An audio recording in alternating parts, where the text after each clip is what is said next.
ताहयात नाअहली की कोई तो मंतक होनी चाहिए, ऐसा नहीं कि मूड में है तो ताहयात नाअहल कर दें। सुप्रीम कोर्ट में आर्टिकल 62(1)(f) की तहत नाअहली मुद्दत केस की समाअत हुई। दरखास्त गुजार के वकील ने दलाइल दिए कि अदालतें डिक्लेरेशन देने का इख्तियार रखती हैं।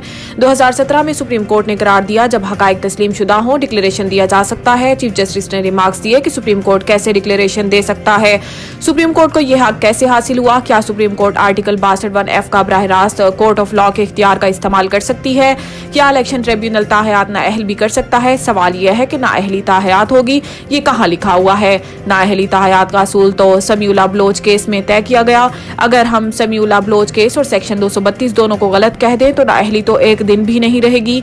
कोई सच्चा है या नहीं ये असूल तो ट्रायल के बाद ही तय हो सकता है। इस्लाम में तौबा और सिरातुल मुस्तकीम पर वापस आने का रास्ता मौजूद है। चीफ जस्टिस पाकिस्तान ने कहा कि एक जज कहेगा नाअहली होती है, दूसरा जज कहेगा नाअहली नहीं होती। जालसाजी पर डिक्लेरेशन कौन देगा। कुछ अल्फाज ऐसे हैं जो महज कागज के टुकड़े के सिवा कुछ नहीं। फैज हमीद ने धरना कमीशन को जवाब जमा करवा दिया। हुकूमत के खिलाफ साजिश के इल्जामात की तरदीद।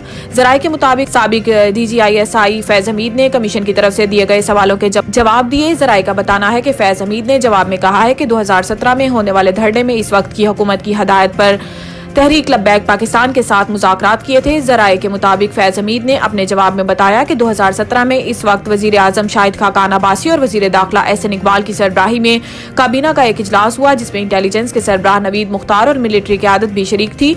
इन तमाम अफराद की मुश्तरका हदायत पर TLP से मुज़ाकरात किए थे।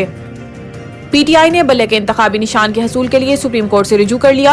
तहरीक इंसाफ ने पेशावर हाई कोर्ट के फैसले के खिलाफ सुप्रीम कोर्ट में अपील दायर कर दी जिसमें मौक़िफ़ अख्तियार किया गया है कि इलेक्शन कमीशन की दरखास्त काबिल समाअत ही नहीं थी। इलेक्शन कमीशन इस मामले में फरीक नहीं बन सकता। दरखास्त में कहा गया है कि दीगर सियासी जमातों के बरक्स PTI के खिलाफ इम्तियाजी सलूक किया जा रहा है। इलेक्शन कमीशन ने बल्ले का इंतखाबी निशान वापस लेते हुए वक्त शवाहिद को मद्देनजर नहीं रखा, जबकि पेशावर हाई कोर्ट के जज ने कानून की गलत तशरीह की जिसके बाइस नाइंसाफी हुई। PTI दरखास्त में कहा गया है कि 26 दिसंबर 2023 को आर्जी रिलीफ दिया गया था। आर्जी रिलीफ से कबल फ्री कैन को नोटिस दिया जाना जरूरी नहीं। नाकाबिले तलाफी नुकसान के खदशात के तहत अबूरी रिलीफ दिया जाता है। पेशावर हाई कोर्ट को बताया कि बल्ले का निशान न मिलने से ना तलाफी नुकसान होगा। NA 15 नवाज शरीफ के कागजात मंजूरी के खिलाफ आजम सवाती की अपील समाअत के लिए मंजूर। PTI रहनुमा आजम सवाती ने मुस्लिम लीग नून के कायद नवाज शरीफ के एबटाबाद में कौमी असम्बली के हल्के NA 15 से कागजात नामजदगी के मंजूरी के खिलाफ अपील दायर की थी जिसे समाअत के लिए मंजूर कर लिया गया है। अदालत ने आजम सवाती की अपील पर नवाज शरीफ को कल के लिए नोटिस जारी कर दिया और इलेक्शन ट्रिब्यूनल के सरबराह जस्टिस कामरान हयात अपील पर समाअत करेंगे।